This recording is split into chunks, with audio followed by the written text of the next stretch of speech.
Video کو like کریں، ہمارے چینل کو سبسکرائب کریں اور بیل آئیکن ضرور پریس کریں۔ السلام علیکم ورحمۃ اللہ وبرکاتہ، نحمده ونصلی علی رسولہ الکریم، اما بعد فاعوذ باللہ من الشیطان الرجیم، بسم اللہ الرحمن الرحیم، رب اشرح لی صدری ویسر لی امری واحلل عقدۃ من لسانی یفقہوا قولی۔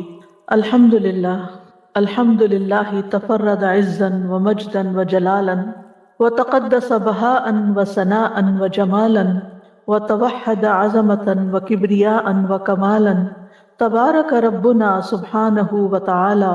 ہر قسم کی تعریف اللہ کے لیے ہے، سب تعریف اللہ کے لیے ہے جو عزت اور غلبے، بزرگی اور جلال اور بڑائی میں اکیلا ہے، اور وہ پاک ذات ہے، رونق میں، روشن ہونے میں، جمال میں، وہ عظمت، بڑائی اور کمال میں اکیلا ہے، اور ہمارا رب سبحانہ و تعالی بہت بابرکت اور بلند ہے۔ اللہم صلی علی محمد وعلی آل محمد کما صلیت علی ابراہیم وعلی آل ابراہیم انک حمید مجید۔ اللہم بارک علی محمد وعلی آل محمد کما بارکت علی ابراہیم وعلی آل ابراہیم انک حمید مجید۔ صبح شام کی دعاؤں کے سلسلے میں آج ہم معوذات کے بارے میں پڑھیں گے۔ معوذات کا معنی ہوتا ہے قل هو اللہ احد، قل اعوذ برب الفلق اور قل اعوذ برب الناس۔ جب صرف سورۃ الفلق اور الناس ہوتی ہے تو اس کو کہتے ہیں معوذتین، لیکن جب قل هو اللہ یعنی تیسری سورت بھی ساتھ شامل ہوتی ہے تو اس کو کہتے ہیں معوذات، یعنی وہ صورتیں جن کے ذریعے اللہ تعالیٰ کی پناہ طلب کی جاتی ہے۔ معوذات کی اپنی ایک فضیلت ہے جو احادیث سے ہمیں پتہ چلتی ہے، خاص طور پر سورۃ الفلق اور الناس کی۔ رسول اللہ صلی اللہ علیہ وسلم نے فرمایا، کیا تم نہیں دیکھتے کہ آج کی رات ایسی آیات اتری ہیں کہ ان کی مثل کبھی دیکھی نہیں گئی، اور وہ قل اعوذ برب الفلق اور قل اعوذ برب الناس ہیں۔ اسی طرح مسند احمد کی ایک روایت میں آتا ہے، ابن عابس الجہنی روایت کرتے ہیں کہ رسول اللہ صلی اللہ علیہ وسلم نے ان سے فرمایا، اے ابن عابس، کیا میں تمہیں تعوذ کے سب سے افضل کلمات کے بارے میں نہ بتاؤں، یعنی جن سے کوئی پناہ لے، جن سے تعوذ کرنے والے تعوذ کرتے ہیں، یعنی پناہ لینے والے پناہ لیتے ہیں۔ میں نے عرض کیا یا رسول اللہ کیوں نہیں؟ تو آپ نے فرمایا یہ دو صورتیں ہیں، قل اعوذ برب الفلق اور قل اعوذ برب الناس۔ جو شخص صبح و شام ان کو 3 بار پڑھتا ہے وہ اسے ہر چیز سے کافی ہو جاتی ہیں۔ معاذ بن عبداللہ بن خبیب اپنے والد سے روایت کرتے ہیں، انہوں نے بیان کیا کہ ہم ایک بارش والی سخت اندھیری رات میں نکلے، جبکہ ہم رسول اللہ صلی اللہ علیہ وسلم کو ڈھونڈ رہے تھے کہ وہ ہمیں نماز پڑھائیں۔ آپ دیکھیں کہ جب بادل آ جاتے ہیں اور بارش شروع ہو جاتی ہے تو ہر طرف اندھیرا، اور رات بھی اندھیری ہو تو پھر اندھیرے پر اندھیرا ہو جاتا ہے۔ تو صحابہ پریشان ہوئے کہ تو نماز پڑھانے کا وقت ہے اور نبی صلی اللہ علیہ وسلم کہیں پر بھی نظر نہیں آ رہے، تو کیا ہوا؟ تو وہ اسی بارش میں باہر نکل گئے اور ڈھونڈنے لگ گئے آپ کو۔ تو وہ کہتے ہیں کہ ہم نے آپ کو پا لیا۔ تو آپ نے فرمایا کیا تم نے نماز پڑھ لی ہے؟ تو میں نے کچھ نہ کہا۔ تو آپ نے فرمایا کہو، تو میں کچھ نہ بولا۔ آپ نے پھر فرمایا کہو، تو بھی میں کچھ نہ بولا۔ آپ نے فرمایا کہو، تو میں نے عرض کیا اللہ کے رسول صلی اللہ علیہ وسلم میں کیا کہوں؟ آپ نے فرمایا کہو قل هو اللہ احد، پوری سورت، اور معوذتین یعنی قل اعوذ برب الفلق اور قل اعوذ برب الناس۔ صبح اور شام 3 بار یہ کہو تو ہر چیز سے تمہاری کفایت ہو جائے گی، یعنی تم ہر طرح کے شر سے محفوظ ہو جاؤ گے۔ امام شوکانی کہتے ہیں کہ اس حدیث میں دلیل ہے کہ ان صورتوں کی صبح اور شام تلاوت کرنا ہر اس چیز سے کفایت کرتا ہے جس سے انسان ڈرتا ہے، جو بھی اس کے خوف اور وہم اور وسوسے اور اندیشے ہوتے ہیں، خواہ وہ کچھ بھی ہو، تو ان چیزوں سے اللہ تعالیٰ اس کو بچا لیتا ہے۔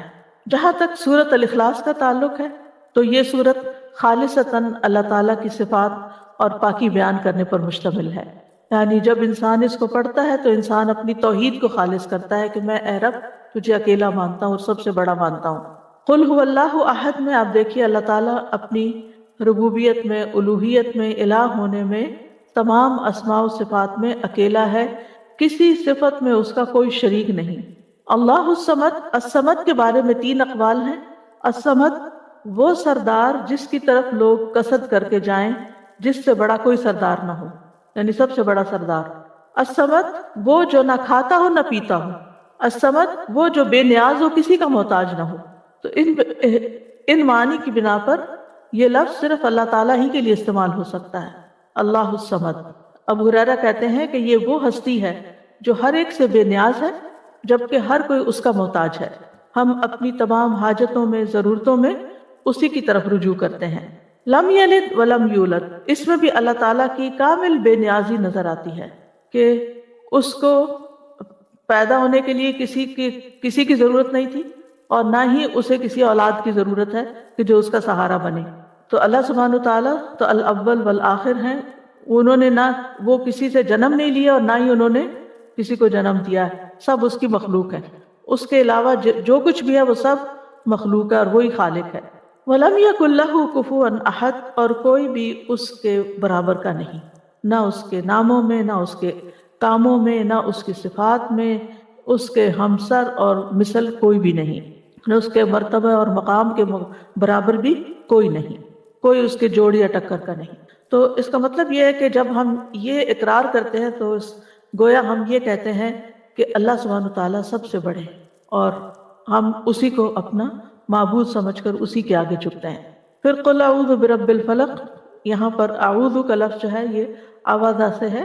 آوازہ کا معنی ہوتا ہے کسی چیز کے ساتھ اس کے پڑوس اور جوار میں لازم ہو جانا، یعنی کسی کے ساتھ لگ جانا، کسی کا پڑوسی بن جانا۔ جیسے وہ گوشت جو ہڈیوں کے ساتھ چپک جاتا ہے، اس سے الگ ہی نہیں ہوتا، اس کو عرب لوگ اوز کہتے ہیں، کیونکہ اس نے ہڈی سے مضبوطی پکڑ لی اور اس کے ساتھ چمٹ گیا۔ تو استعاذہ کا مطلب ہوتا ہے پناہ طلب کرنا، اللہ تعالیٰ سے شر، تکلیف اور مصیبتوں سے تحفظ یا حفاظت مانگنا، اور اس کے ساتھ لگ جانا، اس کی طرف متوجہ ہو جانا۔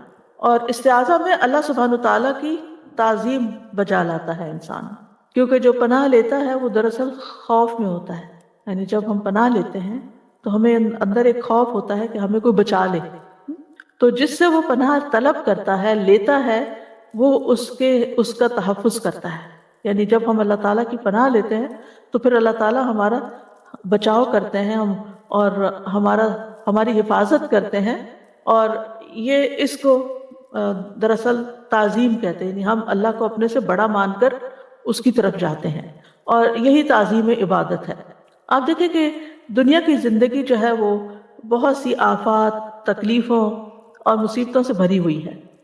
انسان کے بہت سے دشمن ہیں، جن بھی، انسان بھی، اور مخلوق میں سے اور چیزیں بھی اس کو نقصان دیتے ہیں، جیسے کیڑے مکوڑے، وحشی جانور، بے شمار چیزیں ہیں۔ تو انسان کو ان ساری چیزوں سے بچنے کے لیے، ان سارے دشمنوں سے حفاظت کے لیے کوئی ایسی ہستی چاہیے جو ان سب کو کنٹرول کر سکے، اور وہ صرف اور صرف اللہ کی ذات ہے۔ تو قل اعوذ برب الفلق، تو فلق کا مطلب ہے صبح، ٹھیک ہے، کیونکہ فلق صبح کا پھاڑنے والا ہے، الگ کرنے والا ہے، اور اسی طرح ہر چیز کو پیدا کرنے والا ہے۔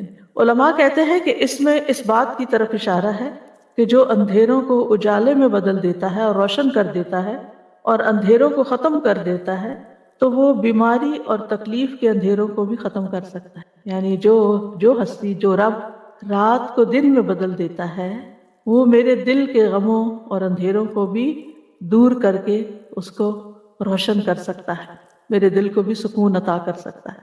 من شر ما خلق، ہر چیز کے شر سے جو اس نے پیدا کی، یعنی کسی بھی قسم کا شر، چاہے انسانی ہو یا حیوانی ہو یا جناتی ہو، یا پھر کوئی بجلی کا کڑکا ہو، یا کسی جانور سے متعلق ہو، یا آندھی ہو، طوفان، یا پانی ہو، کچھ بھی ہو، دنیا اور آخرت دونوں میں ہر طرح کے شر سے بچانے والا صرف اور صرف اللہ ہی ہے۔ اب یہاں من شر ما خلق، اور اس کا مطلب کیا ہے کہ ہر وہ چیز جو اللہ نے پیدا کی اس کے اندر شر بھی ہے۔ تو مطلب یہ ہے کہ اس کا یہ مطلب نہیں کہ ہر چیز کے اندر شر ہے، بلکہ جن چیزوں کے اندر شر ہے ان سے پناہ مانگے۔ جیسے اب فرشتے ہیں تو ان میں تو کوئی شر نہیں، ٹھیک ہے نا، اسی طرح انبیاء ہیں، ان میں بھی شر نہیں، جنت ہے اس میں بھی شر نہیں۔ لیکن عام روزمرہ زندگی میں جو چیزیں ہمیں نظر آتی ہیں، بعض اوقات اچھی بھی نظر آتی ہیں، لیکن ان کے اندر بھی ہمارے لیے بعض اوقات تکلیفیں ہوتی ہیں۔ وَمِن شَرِّ غَاسِقٍ إِذَا وَقَبَ، اور رات کی تاریکی یا اندھیرے کے شر سے جب وہ چھا جاتا ہے، کیونکہ اندھیرے میں کچھ نظر نہیں آتا، تو بہت سی تکلیف دینے والی چیزیں جو ہیں وہ اس وقت ظاہر ہو جاتی ہیں۔ اور انسان کی طرف آتی ہے تو انسان ان سے بچ نہیں سکتا۔ رات کے اندھیر شام کے وقت ہی جنات کا غلبہ بھی ہوتا ہے، چور ڈاکو وغیرہ بھی اسی وقت حملہ آور ہوتے ہیں۔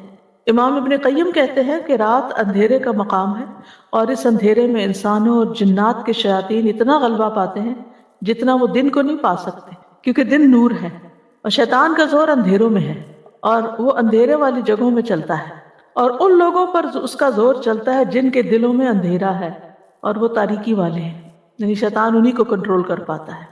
اسی وجہ سے رات کو جادو کا زیادہ غلبہ ہوتا ہے، رات کو اس کی تاثیر بڑھ جاتی ہے، تو لوگ جو جادو کرتے ہیں وہ رات کے وقت قبرستان جا کے غلط کام کرتے ہیں اور مختلف طرح کی چیزیں دباتے ہیں وہاں۔ اب یہاں پر بات اندھیرے کی ہو رہی ہے اور پناہ مانگی جا رہی ہے رب الفلق سے، تو مطلب یہ ہے کہ روشنی جب ہوگی اللہ کے کلام سے تو پھر شر یا باطل کا جتنا بھی کلام ہے اس کا جو اندھیرا اور شر ہے وہ دور ہو جائے گا، اور ہر فسادی جو ہے وہ ختم یعنی چلا جائے گا۔ جیسے جو ہی صبح ہوتی ہے تو جو بھی ایسی چیزیں ہوتی ہیں وہ ساری کوئی سرنگوں میں گھس جاتی ہیں، کوئی پہاڑوں کی کھو میں گھس جاتی ہیں، کوئی کہیں اور غائب ہو جاتی ہیں، یعنی انسانوں کے سامنے نہیں رہتی۔ کیڑے مکوڑے بھی اپنے بلوں میں چلے جاتے ہیں، شیاطین جو راتوں کو پھیلتے ہیں وہ بھی کہیں سمٹ جاتے ہیں جا کے۔ تو یہاں پر اللہ تعالیٰ نے اپنے بندوں کو ایک طرح سے حکم دیا ہے کہ وہ نور کو طلب کریں تاکہ اندھیروں کا مقابلہ کر سکیں۔ اللہ تعالیٰ نے اپنی کتاب میں قرآن مجید کو بھی نور کہا ہے، اللہ ولی الذین آمنوا یخرجہم من الظلمات الی النور، اللہ ایمان والوں کا دوست ہے، انہیں اندھیروں سے روشنی کی طرف نکال لے جاتا ہے۔ تو ایمان نور ہے جبکہ کفر اور شرک اندھیرا ہے۔ پھر فرمایا وَمِن شَرِّ النَّفَّاثَاتِ فِی الْعُقَدِ، اور جادوگر عورتوں کے شر سے جو اپنے جادو سے گروں میں پھونک مار کے مدد لیتی ہیں، یعنی جادوگروں یا جادوگرنیوں دونوں کے لیے استعمال ہوتا ہے۔ نفاثات، نفاثہ کی جمع ہے جو مؤنث بھی ہو سکتی ہے اور مبالغے کا صیغہ بھی ہو سکتا ہے، بہت زیادہ پھونکے مارنے والے جن کا کام ہی یہی ہے۔ وَمِن شَرِّ حَاسِدٍ إِذَا حَسَدَ، اور حاسد کے شر سے جب وہ حسد کرے۔ حاسد وہ ہوتا ہے جو دوسرے کی نعمت اور خوشحالی کو نہیں دیکھ سکتا اور اس کے ختم ہونے کی آرزو کرتا ہے، یعنی تمنا کرتا ہے کہ دوسرے سے نعمت ختم ہو جائے۔ اور اذا حسد کے ساتھ اسے کیوں مقید کیا گیا؟ کیونکہ بعض اوقات حاسد نے حسد دل میں چھپایا ہوا ہوتا ہے، ظاہر نہیں کرتا، اور ایسے میں دوسرے انسان کو کوئی تکلیف نہیں ہوتی۔ اگر کوئی شخص کسی سے حسد کرتا ہے، آپ سے کرتا ہے اور آپ کو پتہ ہی نہیں ہے تو پھر آپ کو تو کوئی تکلیف نہیں ہوگی، نہ دل میں ہوگی نہ ویسے ہوگی۔ لیکن جب وہ حاسدانہ کوئی کام کرتا ہے، حاسدانہ نظروں سے دیکھتا ہے، یا کوئی ٹونٹ کرتا ہے، یا کوئی ایسی بات آپ کو سناتا ہے جس سے آپ کو تکلیف ہوتی ہے، تو اس وقت بھی انسان اللہ کی پناہ طلب کرے اور اس کے مقابلے پر ویسا نہ بن جائے۔ تو ان تمام قسم کے شر سے بچنے کے لیے ہمیں یہ صورت سکھائی گئی ہے۔ پھر سورۃ الناس ہے، قل اعوذ برب الناس، کہہ دیجئے میں انسانوں کے رب کی پناہ لیتا ہوں، ملک الناس، انسانوں کے بادشاہ کی، کیونکہ عام طور پر جب کسی کو کوئی پرابلم ہوتا ہے تو بادشاہوں کی طرف، بڑوں کی طرف جاتے ہیں، تو ہم سب سے بڑے بادشاہ کی طرف جاتے ہیں۔ الہ الناس، لوگوں کے معبود، یعنی اللہ سبحانہ و تعالیٰ کی پناہ لیتے ہیں۔ تو ان تینوں میں اللہ تعالیٰ کی توحید اور اللہ تعالیٰ کی ملکیت یعنی بادشاہت اور توحید الوہیت کا ذکر ہے، اور ان چیزوں سے وسوسوں کے شر سے پناہ لینے کی بات ہے۔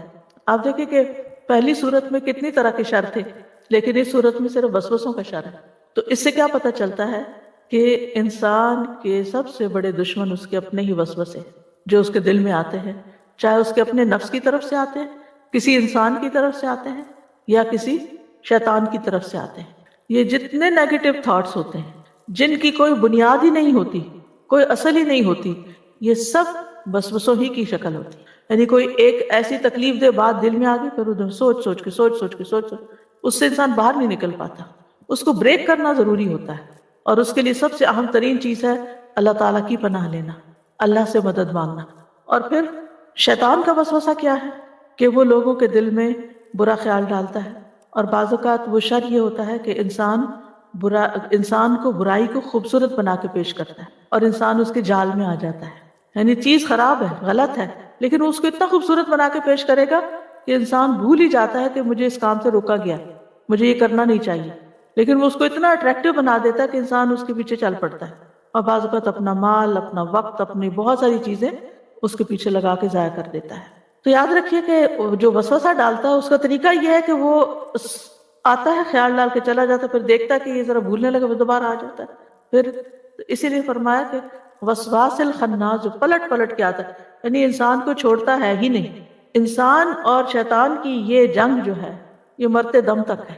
جب انسان کی موت آتی ہے تو اس وقت بھی وہ آ کے دل میں برے خیال ڈالتا ہے کہ تم کیسے کہتے ہو رب رحمان ہے جب تم کو اتنی تکلیف میں ہو، ایسی بیماری میں ہو، اور انسان کو پاگل کر دیتا ہے برے خیالات ڈال ڈال کے اس کے. کیونکہ جب اسپرٹ لو ہوتی ہے نا، جب انسان فزیکلی ویک ہوتا ہے تو وسوسوں کی برمار بھی اور آ جاتی ہے. جب انسان ہیلدی ہوتا ہے، جب انسان کی کمپنی اچھی ہوتی ہے، جب انسان کا قرآن کے ساتھ تعلق ہوتا ہے تو یہ سارا اس کے لیے قلعہ بن جاتا ہے. کل جیسے میں نے ذکر کے فائدے بتائے تھے کہ وہ ہمارے لیے قلعے کی طرح کام کرتے ہیں. جب ہم اس قلعے میں ہوتے ہیں، فورٹ میں ہوتے ہیں، شیطان اس کے اندر نہیں آ پاتا، اسے بہت مشکل پڑتی. لیکن جب ہم ان اذکار کو نہیں کرتے، یہ صورتیں نہیں پڑھتے، تو پھر کیا ہوتا ہے؟ شیطان کو خوب موقع مل جاتا ہے حملہ آور ہونے کا. اس صورت سے ایک بات اور پتہ چلتی ہے کہ شیاطین جنوں میں سے بھی ہوتے ہیں اور انسانوں میں سے بھی ہوتے ہیں. یعنی بعض اوقات تو آپ ہی کے دوستوں کے روپ میں ہوتے ہیں، انسانوں کی شکل میں ہوتے ہیں، آپ کے قریبی عزیز پیاروں کی شکل میں ہوتے ہیں، جو آپ کے دل میں ایسی باتیں ڈالتے رہتے ہیں یا آپ کے کانوں میں ایسی باتیں ڈالتے رہتے ہیں. تو من الجنۃ والناس. تو ان دو صورتوں کے ساتھ پناہ طلب کرتے رہنا چاہیے. ابن قیم رحمہ اللہ کہتے ہیں کہ بندے کو ان دو صورتوں کے ساتھ تعوذ اور پناہ طلب کرنے کی طلب کی ضرورت سانس لینے، کھانے پینے اور لباس پہننے سے بھی زیادہ ہے. یہ تین کام ہیں جو ہم روز کرتے ہیں نا. ہر وقت ہم سانس لیتے ہیں، ہر وقت ہمیں لباس چاہیے ہوتا ہے، اور پھر کھانے پینے کے بغیر بھی گزارا نہیں. تو وہ کہتے ہیں کہ اس سے بھی زیادہ انسان کو ضرورت ہے کہ وہ ان صورتوں کو پڑھے تاکہ وہ شر سے بچا رہے. سورۃ الفلق جو ہے یہ بیرونی تکلیف دہ چیزوں جو ظاہر میں نظر آتی ہیں ان سے بچنے کے لیے ہے، اور الناس اندرونی شر اور تکلیفوں سے بچنے کے لیے ہے.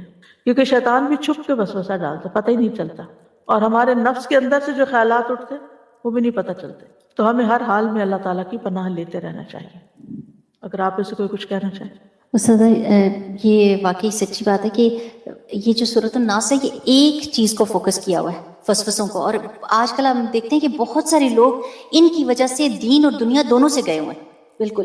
ابھی کچھ ینگ بچیوں سے میری ملاقات ہوئی، ٹین ایجرز تھی، تو وہ مجھے بتا رہی تھی کہ اسکول میں کچھ لڑکیاں ہیں جو یوٹیوب دیکھ کر اور مطلب دین سے کہتی ہیں کہ ہم دین کو ایکسیپٹ نہیں کرتے.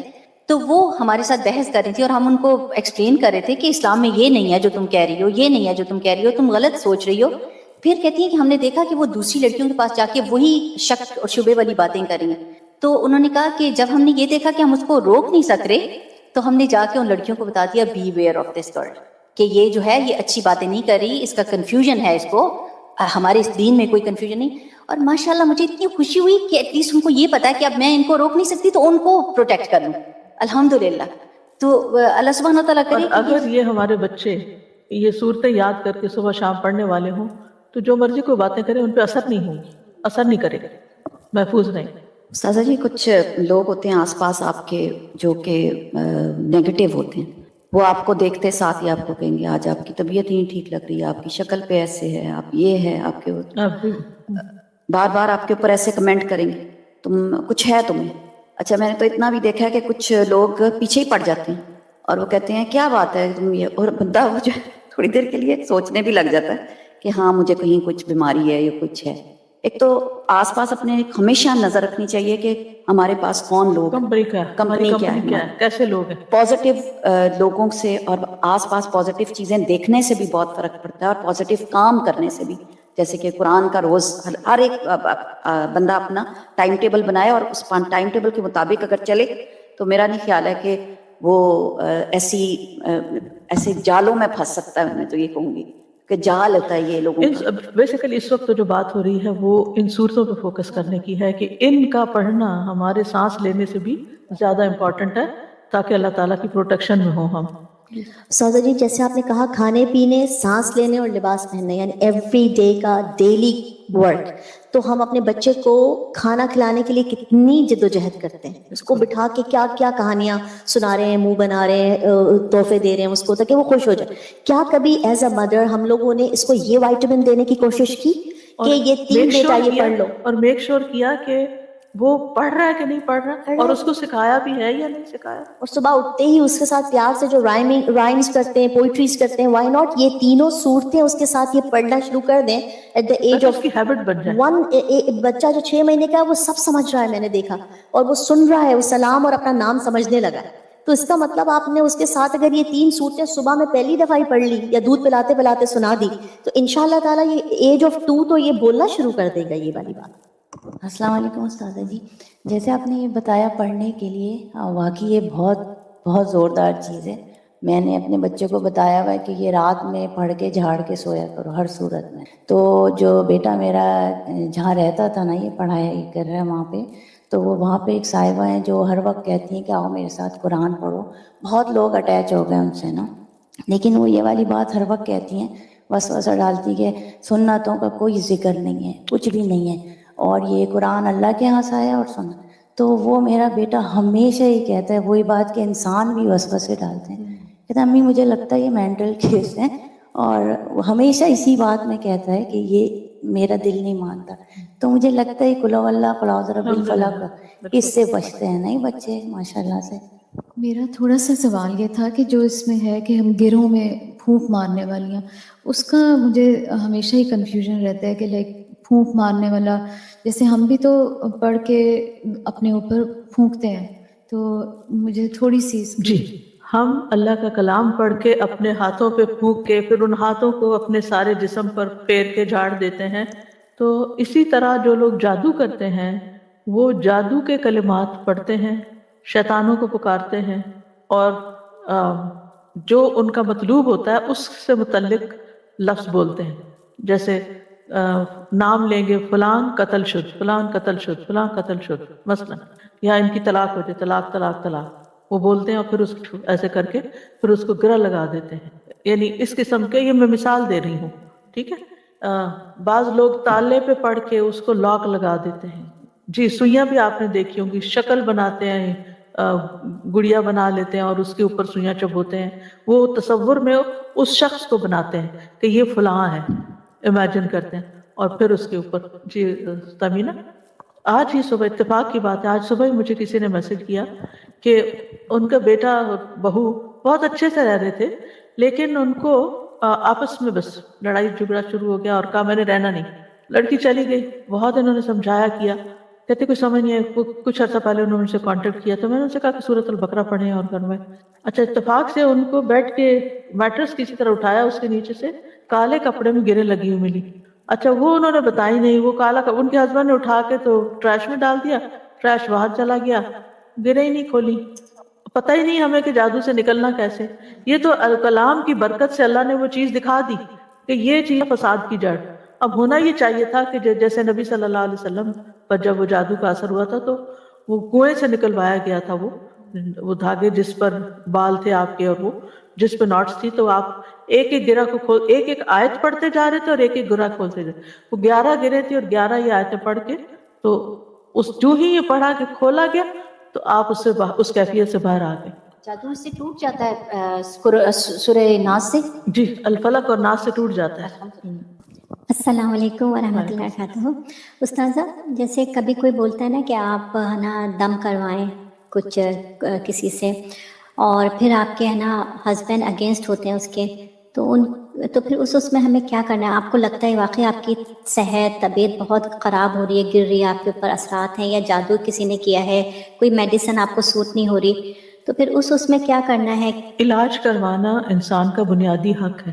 اگر کوئی شوہر علاج نہیں کرواتا بیوی کا تو اس کا بھی مطلب نہیں کہ بیوی بیمار ہو کے ختم ہو جائے، وہ اپنا علاج کروا سکتی ہے. تو ہم اپنے گھر میں نہیں، مطلب ہمیں ان کی اطاعت کرنی ہے نا، تو اطاعت کس چیز میں کرنی ہے؟ مطلب وہ جو صحیح بات ہوتی ہے. جی ٹھیک ہے نا، جی ایک صحیح بات میں اطاعت کرنی ہوتی ہے. لیکن اگر کوئی ایسی بات ہے کہ جو آپ کی جان مال عزت کے خلاف جا رہی ہے تو اس میں تو اطاعت نہیں کرنی ہوتی. تو جیسے ہم اپنے ہے نا فرینڈ یا کسی کو ایسا کچھ ہے تو ان کو ہم اپنے گھر میں کروا سکتے لا کے. اللہ کا کلام، یعنی یہ نہیں جی کہ آپ کوئی اللہ کا کلام، اللہ کا کلام پڑھنے میں کوئی اجازت کی ضرورت نہیں ہوتی. پھر ہسبینڈ کا کوئی اس میں بنی ہے نہیں تو اللہ کا کلام پڑھیں گے نا، اس میں ان کو دیکھیں. یہ ایسے ہی ہے، کچھ ہسبینڈ کو نماز پڑھنے پہ بھی اعتراض ہوتا ہے، شاید آپ نے بھی سنا. مجھے کئی خواتین نے بتایا کہ ہمارے ہسبینڈ کہتے ہیں میرے سامنے نماز ہی نہیں پڑھو تو، اور وہ آ جائیں تو گھر میں کچھ فساد ہو جاتا ہے اگر وہ مجھے نماز پڑھتے دیکھ لیں۔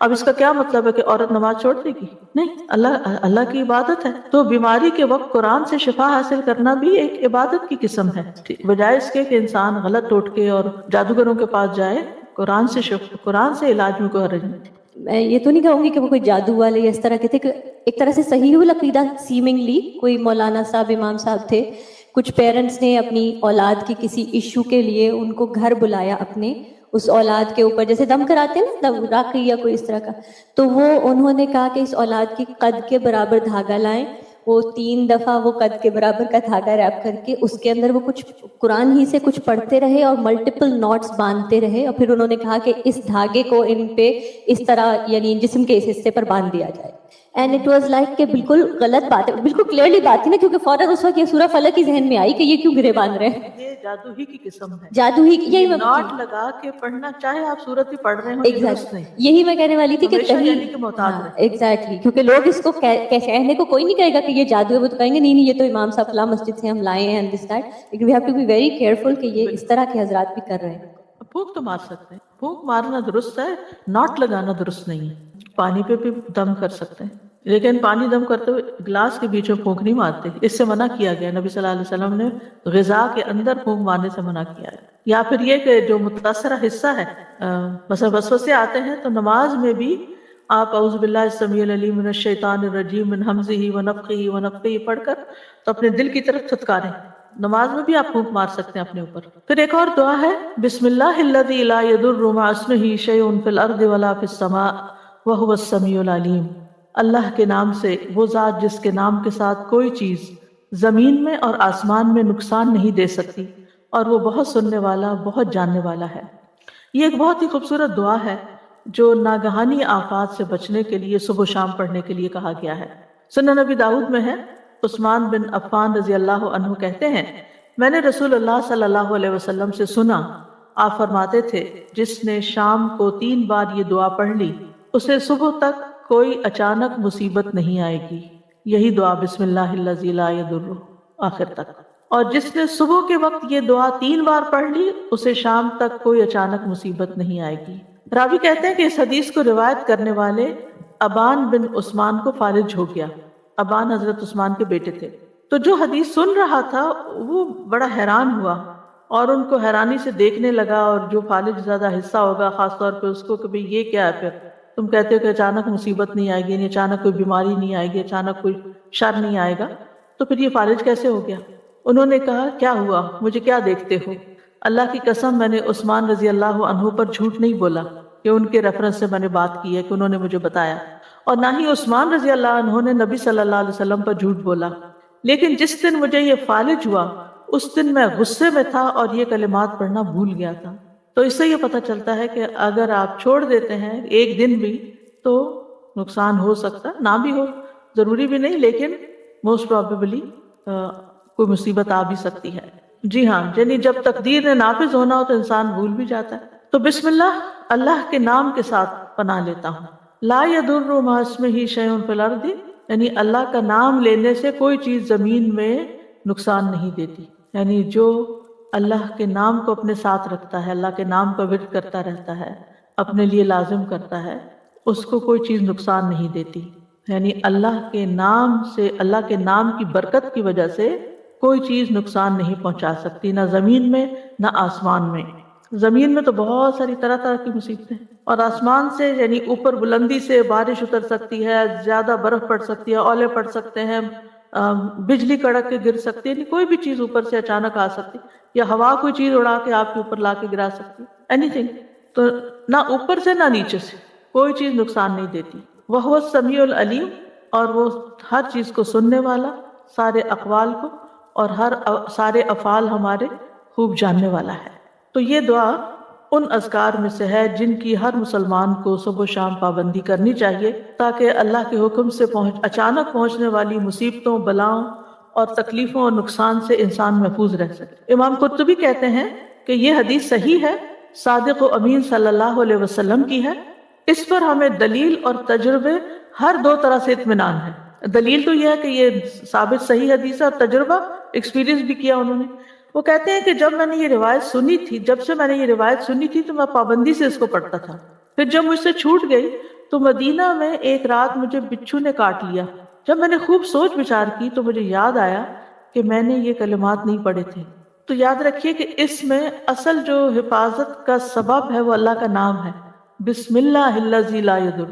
اللہ کا نام لیا جائے تو کوئی چیز نقصان نہیں دیتی. اس لیے ہمیں کھانا کھاتے ہوئے، پانی پیتے ہوئے، اب آپ دیکھیں اکثر ہم سنتے اور پڑھتے اور دیکھتے رہتے ہیں کہ ہر دوسرا بندہ یہ بات کر رہا ہوتا ہے کہ اب یہ پانی میں کلورین ہے تو فلاں فوڈ میں کیمیکلز ہیں، تو ویجیٹیبلز کھائیں تو ان کے اندر بھی بہت سے وہ جس طرح گرو کی جاتی ہیں ان میں پتہ نہیں کیا کچھ ہے. اگر آپ گوشت کھاتے ہیں تو اس کے اپنے نقصان ہیں، اور یعنی طرح طرح کی کوئی چیز مجھے لگتا نہیں کہ حلال طیب کی فل کیٹیگری میں آتی ہو. ہر چیز کے اندر کچھ نہ، پھر انسان کہاں جائے؟ کسی اور پلانٹ پہ تو نہیں جا سکتا. اگر آپ یہ کہیں نا کہ آپ یہاں سے کسی ولیج میں چلے جائیں تو ولیج میں جو اگایا جاتا ہے وہ اسی طریقے کھادیں ڈال رہے ہیں، طرح طرح کے کیمیکل ڈال رہے ہیں، اسپرے کر رہے ہیں. یعنی ولیج ہو، ہاں زیادہ سے زیادہ یہ ہو سکتا ہے کہ آپ کا کچن گارڈن ہو، لیکن اس میں بھی جو سوائل آپ لا کے ڈالیں گے اس کے آلریڈی اس کے اندر کچھ پیسٹی سائڈز ہوں گے. تو اس لیے کوئی بھی چیز بچی ہوئی نہیں ہے. اب پھر کریں کیا؟ جو کھائیں پیئیں اس پر اللہ کا نام لے لیں.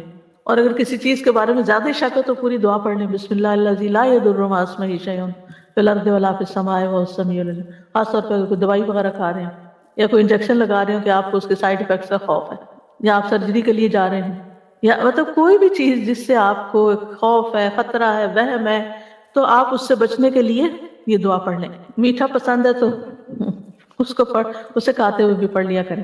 اور ویسے بھی اگر ہم بسم اللہ پڑھ لیتے ہیں نا، جس چیز پہ بسم اللہ پڑھ لیتے ہیں اس کے اندر برکت ہو جاتی ہے، اور برکت ہونے کا مطلب ہے اس کی خیر نصیب ہوتی ہے، اللہ شر سے بچا لیتے ہیں. جابر بن عبداللہ کہتے ہیں کہ رسول اللہ صلی اللہ علیہ وسلم نے فرمایا جب تم رات کو کتے کے بھونکنے یا گدھے کے ہینگنے کی آواز سنو تو اللہ کی پناہ طلب کیا کرو، اعوذ باللہ پڑھا کرو، کیونکہ جو کچھ وہ دیکھتے ہیں تم نہیں دیکھتے.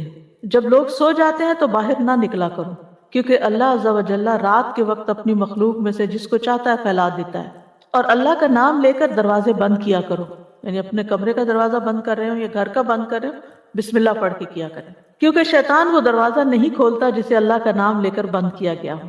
اور مشکوں کو تسمے سے باندھ دو. پہلے زمانے میں وہ لیدر بیگز میں پانی ڈال کے تو وہ درختوں کے ساتھ یا کسی چیز کے ساتھ لٹکا دیتے تھے تاکہ ہوا لگتی رہے، پانی ٹھنڈا رہے. تو اس کو آگے سے پھر باندھ کے تسمے سے تب لٹکاتے تھے، یا رکھتے بھی تھے، ظاہر ہے وہ کہیں بھی رکھے تو پانی نکلے گا. تو جب اس کا منہ بند کریں، بوتل کا ڈھکن بند کریں، فریج بند کریں، بسم اللہ پڑھ لیں. مٹکوں کو ڈھانپ دو، یعنی جس میں سے پانی لے کے پیتے ہو. برتنوں کو اوندا کر دو، کھلے برتن نہیں چھوڑو.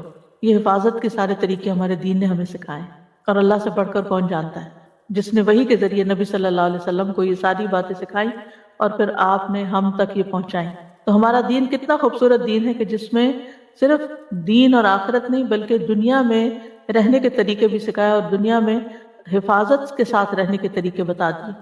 اگلی دعا ہے اللہم عافنی فی بدنی، اللہم عافنی فی سمعی، اللہم عافنی فی بصری، لا الہ الا انت، اللہم انی اعوذ بک من الکفر والفقر، اللہم انی اعوذ بک من عذاب القبر، لا الہ الا انت. اے اللہ مجھے میرے بدن میں عافیت عطا فرما، اے اللہ مجھے میری سماعت میں عافیت عطا فرما، اے اللہ مجھے میری بصارت میں عافیت عطا فرما، تیرے علاوہ کوئی اور معبود نہیں.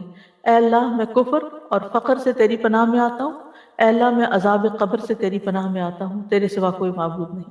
یہ صبح و شام عافیت کی دعا ہے جو پڑھنی چاہیے. عبد الرحمن بن ابو بکرہ رضی اللہ عنہ سے مروی ہے ایک مرتبہ انہوں نے اپنے والد سے کہا اے ابا جان، میں آپ کو ہر صبح یہ دعا کرتے ہوئے سنتا ہوں اللہم عافنی فی بدنی آخر تک، اور آپ یہ بھی کہتے ہیں اللہم انی اعوذ بک من الکفر والفقر آخر تک. انہوں نے فرمایا ہاں اے میرے بیٹے، بے شک میں نے نبی صلی اللہ علیہ وسلم کو ان کے ساتھ دعا مانگتے ہوئے سنا ہے، اس لیے مجھے ان کی سنت پر عمل کرنا زیادہ پسند ہے. یعنی انہوں نے اور فائدے کچھ نہیں زیادہ بتائے، ان کا کہ میں نے آپ صلی اللہ علیہ وسلم کو پڑھتے ہوئے سنا تو میں بھی پڑھتا ہوں، سنت کو فالو کرتا ہوں، اور باقی فائدے تو اللہ کے حوالے ہیں.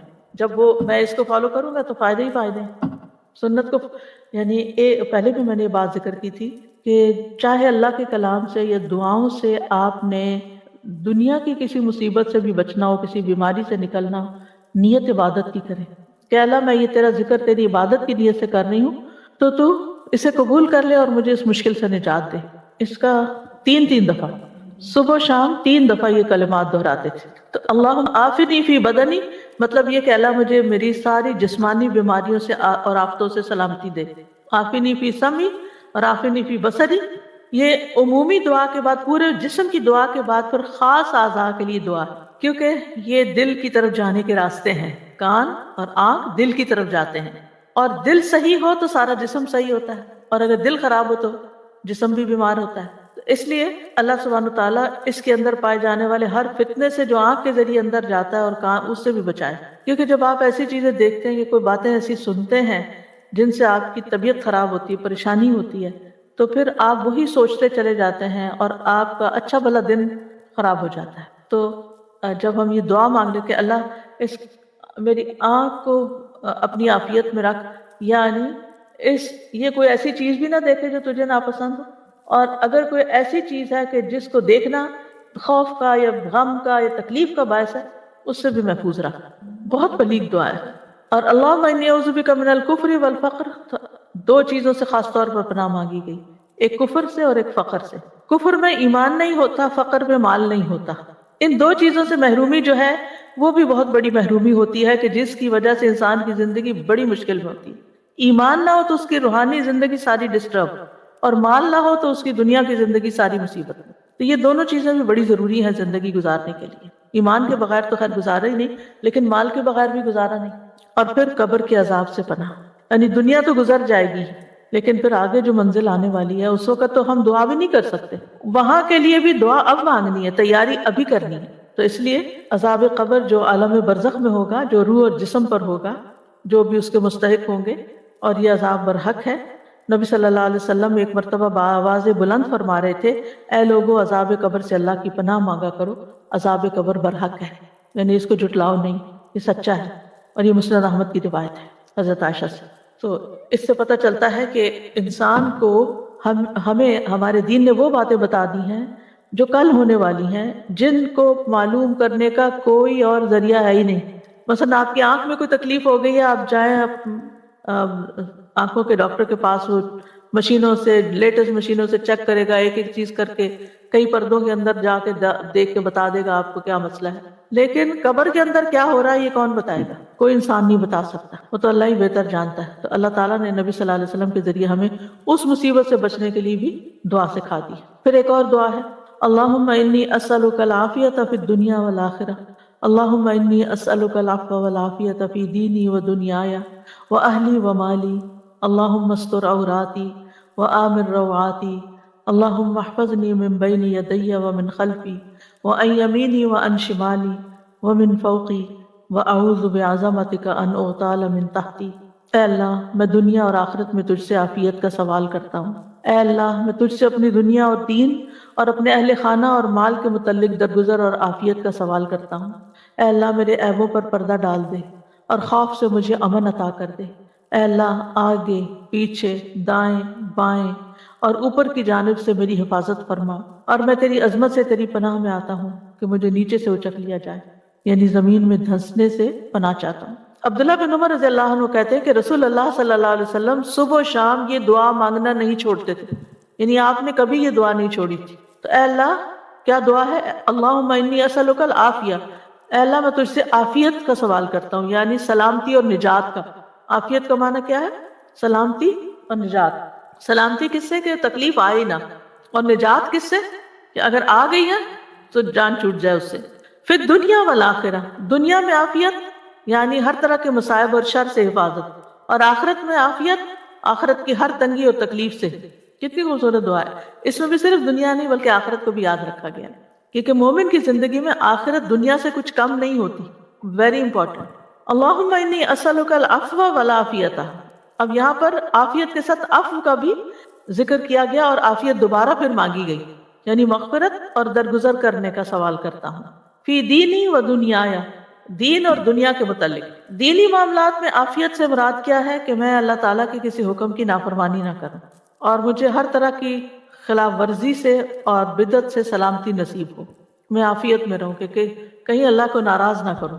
اور دنیا میں جتنی بھی چیزیں ہیں ان سب کے بارے میں بھی میں یہی چاہتا ہوں کہ اللہ تعالیٰ مجھے میری غلطیوں کوتاہیوں کو معاف کر دے، عفو سے درگزر سے کام لیتا رہے، کیونکہ اگر کسی بھی جگہ اللہ تعالیٰ پکڑ لے تو ہم کیا کر سکتے ہیں، اور پھر ہر طرح کی سلامتی اللہ تعالیٰ عطا کرے۔ وَأَهْلِ، اہل سے مراد بیوی، اولاد اور رشتہ دار ہیں، اہل خانہ جن کو کہتے ہیں، یعنی ان کو اپنی عافیت میں رکھ کہ وہ بری کمپنی سے بچیں، بری بیماریوں سے بچیں، بہت زیادہ دنیا کی محبت سے بچیں، یعنی ہر وہ چیز جو انہیں نقصان دینے والی ہے اللہ تعالیٰ اس سے بچا لے۔ وَمَالِي، اور مال کے اندر عافیت ہو۔ کیا مطلب؟ کہ مال پر کوئی آفت نہ آ پڑے، کیونکہ بعض اوقات ایسا ہوتا ہے کہ انسان کے پاس بہت کچھ ہوتا ہے، اچانک کوئی ایسا حادثہ ہو جاتا ہے کہ کچھ بھی نہیں رہتا، وہاں سے مصیبت آتی ہے جہاں سے انسان سوچ بھی نہیں سکتا۔ پھر اسی طرح مال میں عافیت کیا کہ حلال ہو، حرام کا شائبہ نہ ہو، شکوک و شبہات سے پاک ہو، یعنی جو کماؤں وہ بھی صاف ستھرا ہو اور جو میرے پاس ہے اس کی بھی حفاظت ہو، اس میں بھی عافیت رہے، سلامت رہے، وہ زوال نہ ہو اس کا، ضروریات میں کسی اور کا محتاج نہ ہوں میں۔ اللہم استر، اے اللہ ڈھانپ دے، سطر ڈھانپنے کو کہتے ہیں، یعنی میری حفاظت کر۔ عورت کہتے ہیں وہ چیز جس کو ظاہر کرنا شرمناک ہو، مراد ہے گناہ اور عیب، یعنی ہر وہ چیز جس کے ظاہر ہونے پر مجھے شرم آئے آپ اس پہ پردہ ڈال دیں۔ یعنی آپ دیکھیں کہ شاید امام شافعی یہ کس کا قول ہے کہ اگر لوگوں کو ہماری برائیاں پتہ چل جائیں یا ہمارے دلوں کی حالت پتہ چل جائے تو وہ ہمارے جنازہ پڑھنے سے انکار کر دیں، کیونکہ اس نے شیطانوں کے وسوسے اور کیا کیا خیالات بعض اوقات۔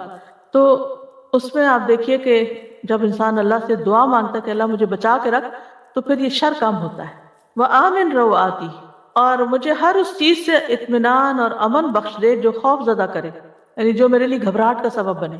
آمن رواتی، اگر مختلف لوگوں کو دیکھیں تو ان کی گھبراہٹ کی چیز مختلف، کچھ لوگ کراؤڈ سے بڑا گھبراتے ہیں، کچھ لوگ سوشلائزنگ سے گھبراتے ہیں، انسانوں کو فیس نہیں کر سکتے، کچھ لوگ مارکیٹ جانے سے گھبراتے ہیں، کچھ لوگ لفٹ پہ جانے سے گھبراتے ہیں، کوئی لوگ جہاز پہ بیٹھنے سے گھبراتے ہیں، یعنی مختلف طرح کے لوگوں کی مختلف گھبراہٹیں ہیں، فوبیاز جن کو کہتے ہیں۔ جی، چھری سے، آگ جلانے سے۔ اور ریسنٹلی کسی نے کہا کہ مجھے آگ کے قریب جانے سے بہت ڈر، میں کہ خواتین کا تو کیسے مجھ سے گزارا ہی نہیں، لیکن اب آپ دیکھیں کہ جس کے اندر یہ خوف ہے، اور خاص طور پر گیس کا چولہا تو کہتی جلا ہی نہیں سکتے، تو ایسے ایسے خوف اب یہ کہاں سے آ گیا جو باقیوں میں نہیں ہے، اس ایک بیچارے کے اندر آ گیا کہیں سے۔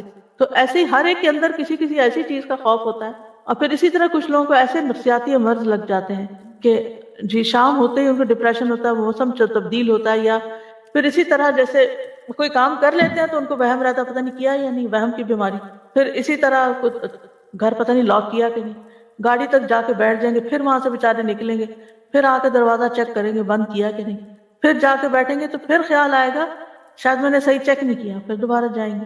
کتنی تکلیف میں ہوتے ہیں ایسے لوگ جو مختلف چولہا بند، ہاں بالکل، یعنی ہم سب ان میں سے کسی نہ کسی چیز کا ایکسپیرینس کر رہے ہوتے ہیں۔ وضو کا بھی ہوتا ہے، کوکر کا ہوتا ہے، بند نہیں کر کے پکا سکتے اس کو۔ جی ہاں، ایسے بھی ہوتا ہے۔ اللہ تعالیٰ ہر طرح کے ایسی چیزوں سے بچا کے رکھے۔ تو یہ جو ہے نا، وہ آمن رواتی، اللہ جتنی چیزیں مجھے گھبراہٹ میں ڈالتی ہیں ان سب سے مجھے نجات دے، امن دے دے، پیس۔ آمن امن سے ہے نا، مجھے پیس عطا، یعنی اطمینان قلب نصیب کر دے۔ کتنی خوبصورت دعا ہے، اور صبح شام پڑھنے کے لیے۔ جی، ہر چیز اس میں کور ہو رہی ہے۔ اب سوچتے نہیں نا کہ کیا مانگ رہے ہیں، کبھی ہم نے سوچا آمین رواتی پڑھ کے کیا کہا ہم نے؟ بالکل، بہت ساری چیزوں میں ہر ایک بندے کو کچھ نہ کچھ اس قسم کا شبہ شک رہتا ہے۔ بالکل، جب میں کہیں باہر نکلتے ہیں واپس جب گھر آ جاتے ہیں، آ کے سارے ڈور وغیرہ بند کر دیتے ہیں، پھر بھی میری بیٹی جاگتی رہتی ہے جب تک میں آ کے پھر دوبارہ آ کے سارے چیک کرتی ہے۔ میں نے کہا سارا میں نے بند کر دیا، آپ کیوں بار بار جاتی ہو؟ تو کہیں بس مجھے تسلی کے لیے میں کرتی ہوں سارا کچھ۔ میں نے کہا ٹھیک ہے، اس کو یہ بیماری ہے، یہ بھی روعہ ہے نا، ایک خوف ہے، گھبراہٹ ہے۔ اللہم احفظنی من بین یدی و من خلفی، اللہ میری حفاظت کر میرے سامنے سے بھی، یعنی کوئی مثلا گاڑی سامنے سے آ کے نہ لگے مثلا، یا کوئی چیز مجھے سامنے سے نہ ٹکرائے آ کے، ومن خلفی، اور میرے پیچھے سے کوئی اچانک نہ آ جائے۔ کچھ لوگ جیسے نماز پڑھے تو کہتے ہیں ہمیں لگتا ہے پتہ نہیں کوئی پیچھے کھڑا ہے، خوف میں رہتا نماز ہی ٹھیک نہیں پڑھ پاتی۔ وعن یمینی، دائیں طرف سے کوئی چیز نہ آئے، وعن شمالی، بائیں طرف سے نہ آئے، ومن فوقی، اوپر سے کوئی نہ آئے۔ شیطان نے بھی تو یہی کہا تھا نا کہ میں انسان کے آگے سے، دائیں سے، پیچھے سے، دائیں بائیں، سب سے طرف سے آؤں۔ وہ اوپر کا اس نے نہیں کہا تھا کہ جس بندے پہ اللہ کی رحمت ہوتی ہے، جیسے کوئی بجلی گرتی ہے یا کوئی چھت گر سکتی ہے، کوئی بھی چیز، یعنی کچھ لوگوں کو ہمیشہ پنکھا چلانے میں ڈر لگتا ہے کہ یہ پنکھا میرے اوپر نہ آ جائے، اور پھر وَأَعُوذُ بِعَظَمَتِكَ أَنْ أُغْتَالَ مِنْ تَحْتِي، اور میں تیری عظمت، تیری قوت اور تیری طاقت کے ساتھ حفاظت اور پناہ طلب کرتا ہوں کہ مجھے زمین میں دھنسا نہ دیا جائے، کہیں میں ہلاک نہ ہو جاؤں۔ اب دیکھیں کہ ساری جو سمتیں ہیں، ڈائریکشنز ہیں، ان میں ان کا نام لیا گیا، لیکن جو تحت ہے زمین جس سے ہم کہیں بھاگ نہیں سکتے، اوپر اگر ہمیں ڈر لگے نا کہ یہ کوئی چیز گرنے والی، تو ہم کیا کرتے ہیں؟ فوراً ہٹ جاتے ہیں۔ سامنے سے کچھ آ رہا تو ہم ایک طرف ہو جاتے ہیں، دائیں طرف سے آ رہا تو ہم بائیں طرف ہو جائیں گے، بائیں طرف سے پیچھے سے اگر ہمیں شک پڑے تو بھاگ نکلیں گے۔ اللہ نہ کرے زمین سے کچھ ہونے لگے، کدھر بھاگیں گے؟ زمین ہلنے لگے، کبھی زلزلے کا ایکسپیرینس ہوا ہو، اللہ کی پناہ، انسان کو سمجھ ہی نہیں آتی کہ یہ رکے کیسے، اس کو روکے کیسے۔ اور اگر خسف ہو، اللہ نہ کرے، اچانک ایک دفعہ مجھے ایک ویڈیو دیکھنے کا موقع ملا جس میں گاڑیاں سرپٹ بھاگی جا رہی ہیں ہائی وے پہ، اور آگے سے زلزلہ آیا، ہائی وے کریک ہوئی، اتنا چوڑا ہوا کہ گاڑیاں ایک کے بعد ایک نیچے گر رہی ہیں، اتنا خوفناک منظر تھا۔ اسی طرح ایک جگہ پر زمین سنک ہونے لگ گئی، وہ درخت بھی نیچے اندر جا رہے ہیں، اور انسان بھی اور حیوان بھی، اور سب نیچے نیچے نیچے۔ انسان کیا کر سکتا ہے؟ کچھ بھی نہیں۔ تو اس لیے اس کو خاص طور پر الگ بیان کیا گیا، وَأَعُوذُ بِعَظَمَتِكَ أَنْ أُغْتَالَ مِنْ تَحْتِي، کہ زمین کے اندر دھنسائے جانے سے میں تیری پناہ چاہتا ہوں، کہ نیچے سے میں ہلاک ہو جاؤں اور کسی مصیبت میں پڑ جاؤں۔ پھر ایک اور دعا ہے، اللہم فاطر السماوات والارض عالم الغیب والشہادہ رب کل شیء وملیکہ اشہد ان لا الہ الا انت اعوذ بک من شر نفسی وشر الشیطان وشرکہ۔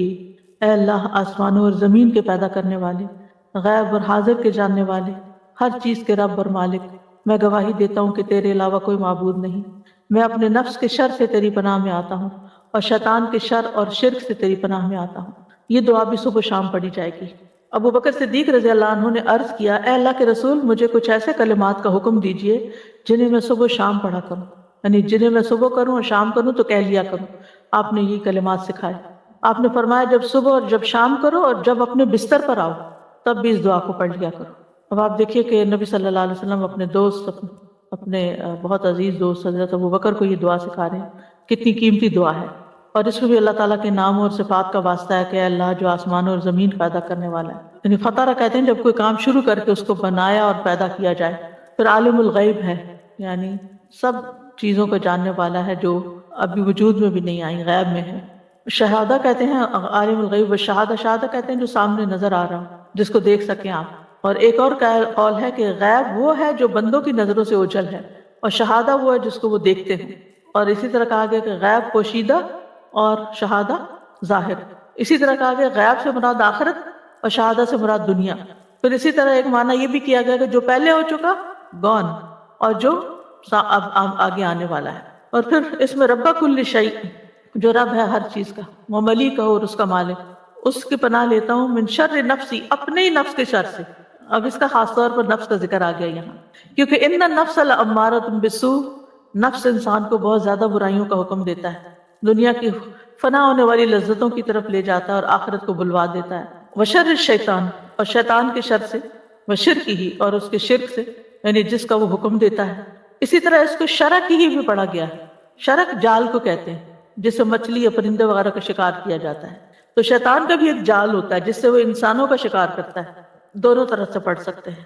تو یہ خواہشات کے ذریعے، یہ شبہات کے ذریعے انسانوں کو شکار کرتا ہے۔ اسی طرح یہ دعا ایک اور طریقے سے بھی آئی ہے، اللہم فاطر السماوات والارض عالم الغیب والشہادۃ انت رب کل شیء والملائکۃ یشہدون انک لا الہ الا انت فإنا نعوذ بک من شر انفسنا ومن شر الشیطان الرجیم وشرکہ وان نقترف علی انفسنا سوءا او نجرہ الی مسلم۔ تھوڑے بہت الفاظ کا فرق ہے، تو یہ دعا بھی وارد ہوئی ہے۔ اور اس میں ان اقترف علی نفسی سوءا او اجرہ الی مسلم کا مطلب ہے میں اپنے نفس پر کوئی برائی گھسیٹ کے لاؤں یا کسی مسلمان کی طرف لے جاؤں۔ یعنی شر کے پیدا ہونے کے دو مقامات کو بیان کیا گیا ہے، ایک نفس اور ایک شیطان، اور دو گھاٹوں کو بیان کیا گیا ہے، اور اس کی انتہا کو ذکر کیا گیا ہے، یعنی اس کا نفس کے خلاف نقصان ہونا یا مسلمان بھائی کے خلاف نقصان ہونا، دونوں برابر کی چیزیں۔ پھر دعا ہے امسینا و امسل ملک للہ والحمد للہ لا الہ الا اللہ وحدہ لا شریک لہ لہ الملک ولہ الحمد وہو علی کل شیء قدیر اللہم اسألک خیر ہذہ اللیلۃ وأعوذ بك من شر هذه الليلة وشر ما بعدها اللهم إني أعوذ بك من الكسل وسوء الكبر اللهم إني أعوذ بك من عذاب في النار وعذاب في القبر. ہم نے شام کی اور اللہ کے ملک نے شام کی، ہم نے شام کی یعنی شام ہو گئی ہم پر، اور اللہ کی ساری مخلوق جو ہے اس پہ بھی شام ہو گئی، یعنی جو ہمارے آس پاس نظر آتی ہے وہ مراد ہے. اور ساری تعریفیں اس اللہ کے لیے ہیں جس کے سوا کوئی معبود نہیں، وہ اکیلا ہے، اس کا کوئی شریک نہیں، اسی کے لیے بادشاہت ہے اور اسی کے لیے تعریف ہے، اور وہ ہر چیز پر قدرت رکھنے والا ہے. اے اللہ میں تجھ سے اس رات کی بھلائی کا سوال کرتا ہوں اور اس رات کے شر اور اس کے بعد کے شر سے تیری پناہ مانگتا ہوں. اے اللہ میں تجھ سے سستی، بڑھاپے کی برائی سے پناہ مانگتا ہوں. اے اللہ میں تجھ سے آگ میں عذاب اور قبر میں عذاب سے پناہ چاہتا ہوں. باقی چیزیں تو وہی ہیں لیکن اس میں سستی اور بڑھاپے کی بات آ گئی ہے، اور خاص طور پر رات کے شر کی بات آئی ہے. یہ شام کو پڑھیں گے، صبح پڑھنا ہوگا تو اصبحنا کہیں گے اسی میں. عبداللہ بن مسعود کہتے ہیں کہ رسول اللہ صلی اللہ علیہ وسلم شام کے وقت یہ دعا پڑھا کرتے تھے، اور جو صبح ہوتی تو فرماتے وَأَصْبَحْنَا وَأَصْبَحَ الْمُلْكُ لِلَّهِ آگے تک، یعنی ہم صبح میں یا شام میں اللہ کی نعمت اور حفاظت کے ساتھ ملتے ہوئے داخل ہوئے ہیں. تو اللہ سبحانہ وتعالیٰ دن اور رات کی خیر اور بھلائی نصیب کرے، امن اور سلامتی نصیب کرے، اور آخرت کی بھلائی میں دنیا کے اندر عبادت کی توفیق ہو. یہ اس میں جو نئی چیز ہے ان میں سے کسل ہے، سستی. سستی کا مطلب ہے طاقت ہونے کے باوجود نفس کا نیک کام کی طرف نہ اٹھنا، یعنی کر سکتے ہیں، ساری فیسلٹیز موجود ہیں لیکن ہم کرتے نہیں صرف سستی کی وجہ سے. تو اس سے پناہ مانگی گئی ہے کیونکہ اس کی وجہ سے انسان بہت سے خیر سے محروم ہو جاتا ہے جب سستی آ جاتی ہے انسان کے اندر. ایک ہوتا ہے معذور شخص. معذور کیا مثلا سن نہیں سکتا، بول نہیں سکتا، دیکھ نہیں سکتا، چل نہیں سکتا، گاڑی نہیں ہے، کہیں جا نہیں سکتا، کسی کی کوئی خدمت نہیں کر سکتا، کوئی کسی خیر کے کام میں کسی علم کی مجلس میں شریک نہیں ہو سکتا کیونکہ اس کی ہینڈی کیپ. لیکن ایک شخص ہے جس کو اس طرح کا کوئی بھی مسئلہ نہیں، پھر بھی وہ نہیں کرتا. تو یہ سستی ہمارے اپنی ہی دشمن ہے. اس سے پناہ مانگی گئی کہ اللہ اس سے بچا کے رکھ تاکہ ہم خیر اور نیکی کے کاموں میں آگے بڑھتے رہیں.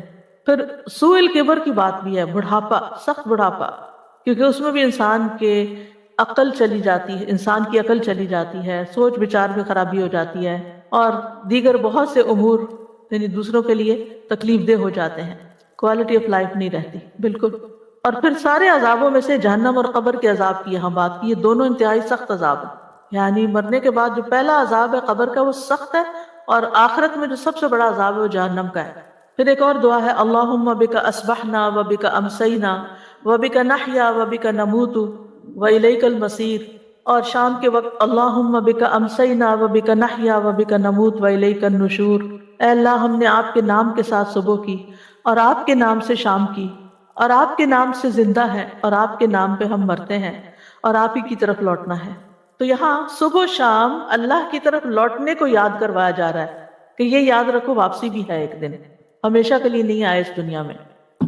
یعنی صبح کے وقت ہم تیری نعمتوں اور تیری حفاظت کے ساتھ دنیا کے کام کاج کر رہے ہیں، اور تیری دی ہوئی نعمتوں کے ساتھ ہم چلتے پھرتے ہیں، سب کچھ کرتے ہیں. اور شام میں بھی ہماری یہ قوت قدرت باقی رہتی ہے، اور تیرے ہی نام سے ہم زندہ ہیں، یعنی جب تک تو زندہ رکھے ہم زندہ ہیں، اور تیرے نام کے ساتھ ہی ہم دنیا سے چلے جائیں گے. تو ہمارے سارے امور اللہ کے ہاتھ میں. یہ مت سمجھے کہ ہم اپنی مرضی سے یہ سب کچھ یہاں کر رہے ہیں. اللہ نے ہمیں اذن دیا ہوا ہے یا ہمیں رخصت دی ہوئی ہے تو ہم زمین پر یہ سب کچھ انجوائے کر رہے ہیں، اور یہ ہماری ملکیت نہیں ہے کوئی. اصل ملکیت اللہ ہی کی ہے، اور جس وقت چاہے وہ ان چیزوں کو لے بھی سکتا ہے. وَإِلَيْكَ النُّشُورُ، یہ بھی دن رات یاد کروایا گیا کہ واپسی کی تیری طرف جی اٹھنا ہے، یہ بھی انسان کبھی نہ بھولے. وَإِلَيْكَ الْمَصِيرُ، تیری ہی طرف واپس لوٹنا ہے. پھر ایک اور دعا ہے یا حی یا قیوم برحمتک استغیث اصلح لی شأنی کلہ ولا تکلنی الی نفسی طرفۃ عین. اے زندہ، اے قائم رہنے والے، میں تیری رحمت کے ساتھ مدد چاہتی ہوں، میرے سب کام درست کر دے، اور پلک جھپکنے کے برابر بھی مجھے میرے نفس کے سپرد نہ کر.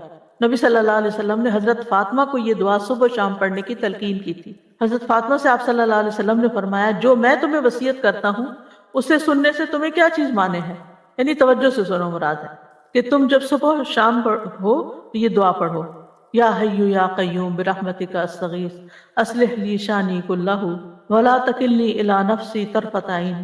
تو یا حی، اے ہمیشہ قائم رہنے والی ذات، یا قیوم، اے مخلوقات کے کاموں کو قائم رکھنے والی، اصلح لی شانی، میرے سارے حالات درست کر دے، ہر چیز میری ٹھیک کر دے، اور ولا تکلنی الی نفسی طرفۃ عین، مجھے بے یار و مددگار نہ چھوڑنا، مجھے میرے اپنے نفس کے بھی ایک لمحے کے لیے حوالے نہ کرنا، کیونکہ ہو سکتا ہے اسی لمحے میں پھسل جاؤں، تو میرے نفس کو تو قابو میں رکھ۔ پھر ہے حسبی اللہ لا الہ الا ہوا علیہ توکلت وہو رب العرش العظیم، سورۃ التوبہ کی آیت ہے، 7 دفعہ پڑھنی ہوتی ہے صبح و شام۔ پھر بھی اگر وہ منہ موڑ لے تو آپ کہہ دیجئے اللہ مجھے کافی ہے، اس کے سوا کوئی الہ برحق نہیں، اسی پر میں نے توکل کیا اور وہ رب ہے عرش عظیم کا۔ ابو درداء فرماتے ہیں جو شخص یہ دعا یعنی حسبی اللہ کی صبح و شام 7 دفعہ پڑھے، اللہ تعالیٰ اسے تمام فکروں سے کافی ہو جاتے ہیں، یعنی اس کے فکر دور ہو جائیں گے۔ جی ہاں، نہیں، مغرب سے پہلے، قبل طلوع الشمس و قبل غروبها۔ پھر اس میں آپ دیکھیے کہ جو بھی چیزیں آپ کو پریشان کر رہی ہیں اس میں اگر انسان یہ کہے کہ ان میں مجھے اللہ کافی ہے، اللہ میری مدد کرنے والا ہے، بس ہم اس پہ بھروسہ کرتے ہیں، کسی اور پر نہیں، کیونکہ وَمَن يَتَوَكَّلْ عَلَى اللَّهِ فَهُوَ حَسْبُهُ، جو اللہ پہ بھروسہ کرے گا اللہ اس کو کافی ہو جائے گا۔ اور پھر الذی لا الہ الا ہو، وہی معبود برحق ہے، علیہ توکلت، اسی پہ میں نے بھروسہ کیا، اسی پر اعتماد کیا، اپنے معاملات کو اسی کے سپرد کر دیا، اور وہ عرش عظیم کا رب ہے۔ پھر سید الاستغفار ہے، اس کی وضاحت پیچھے میں کر چکی ہوں۔ اللہم انت ربی لا الہ الا انت خلقتنی وانا عبدک وانا علی عہدک ووعدک ما استطعت اعوذ بک من شر ما صنعت ابوء لک بنعمتک علی وابوء بذنبی فاغفر لی فانہ لا یغفر الذنوب الا انت۔ اے اللہ تو ہی میرا رب ہے، تیرے سوا کوئی معبود نہیں، تو نے مجھے پیدا کیا ہے اور میں تیرا بندہ ہوں، میں تیرے ساتھ کیے ہوئے عہد اور وعدے پر جہاں تک میری ہمت ہے قائم ہوں، میں اپنے کیے کے شر سے تیری پناہ چاہتا ہوں، تیری نعمتیں جو مجھ پر ہیں ان کا مجھے اقرار ہے اور مجھے اپنے گناہوں کا بھی اعتراف ہے، بس مجھے بخش دے، بے شک تیرے سوا گناہوں کو کوئی نہیں بخشتا۔ نبی صلی اللہ علیہ وسلم نے فرمایا جو کوئی صبح کو ان کلمات پر یقین رکھتے ہوئے کہے گا تو اگر اسی دن شام سے پہلے اسے موت آ جائے تو وہ جنت والوں میں سے ہوگا، اور جو ان کو رات کو کہے گا اور وہ ان پہ یقین رکھتا ہوگا اگر وہ صبح سے پہلے مر گیا تو وہ بھی اہل جنت میں سے ہوگا۔ تو اس دعا کو یعنی اس استغفار کو پکڑ لینا چاہیے۔ اس میں آپ دیکھیے کہ اللہ کو اپنا رب کہا کہ اللہ تو ہی میرا رب ہے، تو نے مجھے پیدا کیا، تو نے مجھے رزق دیا، تو ہی میرے تمام معاملات کو درست رکھتا ہے۔ پھر شرک کا انکار، لا الہ الا انت، تیرے سوا تو کوئی الہ ہے ہی نہیں، خلقتنی، اس میں توحید پیچھے الوہیت آئی اور خلقتنی ربوبیت آ گئی، تو نے ہی مجھے پیدا کیا، وانا عبدک، اور میں تیرا ہی بندہ ہوں، وانا علی عہدک ووعدک ما استطعت، میں تیرے عہد اور وعدے پہ قائم ہوں جتنا مجھ میں استطاعت ہے۔ یہ کون سا وعدہ؟ عہد الست بربکم، جب سب نے کہا تھا ہاں اللہ تو ہی ہمارا رب ہے۔ اعوذ بک من شر ما صنعت، میں تیری بنا لیتا ہوں اپنے نفس کے شر سے، یعنی جو خرابی میں نے کی اور اس کا وبال مجھ پہ آنے والا ہے وہ مجھے، میں اپنے آپ کو پروٹیکٹ نہیں کر سکتا، مجھے تیری پروٹیکشن چاہیے۔ غلطیاں میری ہیں کیونکہ جب آپ غلط کام کرتے ہیں تو اس کا خمیازہ تو بھگتنا پڑتا ہے۔ اللہ غلطی تو ہو گئی لیکن اب اس کی سزا نہیں بھگت سکتا، نہ دنیا میں نہ آخرت میں، اس کے لیے میں پھر تجھے ہی تھام رہا ہوں، میں اپنے کیے کے شر سے تیری پناہ چاہتا ہوں، یعنی ہر غلط کام کا ایک شر ہوتا ہے۔ تیری نعمتیں جو مجھ پر ہیں مجھے ان کا اقرار ہے، ساری نعمتوں کا۔ اگر انسان کو نظر نہیں آتی یا بار بار الگ الگ مینشن نہیں کر سکتا تو یہ دعا بہت کافی ہے کہ اللہ ساری نعمتوں کا میں اقرار کرتا ہوں جو بھی تو نے مجھ پر کی، چاہے میں ان کو جانتا ہوں چاہے میں نے جانتا ہی نہیں، یعنی ان نعمتوں کو بھی شکر ادا کرنا چاہیے جن کو ہم جانتے نہیں کہ وہ ہمارے لیے کام کر رہی ہیں۔ بس مجھے بخش دے، بے شک تیرے سوا گناہوں کو کوئی نہیں بخشتا، کوئی بخش سکتا ہی نہیں جب تک اللہ نہ بخشے۔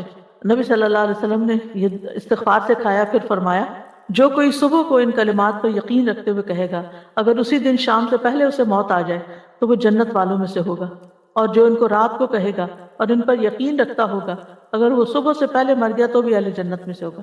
کتنی خوبصورت دعا ہے یہ۔ اب کچھ ایکسٹرا چیزیں ہیں جو 100 بار پڑھنے کی ہیں، جیسے سبحان اللہ العظیم و بحمدہ، اللہ بڑی عظمت والا ہے، اپنی تعریف کے ساتھ پاک ہے۔ رسول اللہ صلی اللہ علیہ وسلم نے فرمایا جو شخص سبحان اللہ العظیم و بحمدہ 100 مرتبہ پڑھے اور اسی طرح شام کو بھی 100 بار پڑھے تو اس کے برابر مخلوق میں کسی کا درجہ نہیں ہو سکتا، ایسا شخص درجوں میں سب سے اونچا ہے۔ تو اس سے یہ بھی پتہ چلتا ہے کہ 100 سے زیادہ بار بھی پڑھا جا سکتا ہے، کیونکہ اللہ تعالیٰ کی تسبیح پہ کوئی حد نہیں، کوئی قید نہیں ہے۔ یہ جو تسبیح ہے یہ ہم کے ساتھ ہے، اور جب ہم کے تعریف کے ساتھ تسبیح ہوتی ہے تو اس کا مطلب یہ ہے کہ اللہ تعالیٰ کو ہم ہر عیب نقص سے پاک قرار دے رہے ہیں۔ پھر ایک اور ذکر ہے سبحان اللہ الحمدللہ اللہ اکبر، بڑی خوبصورت حدیث اور بڑی آسان، اگر کسی کو اللہ توفیق دے عمل کی۔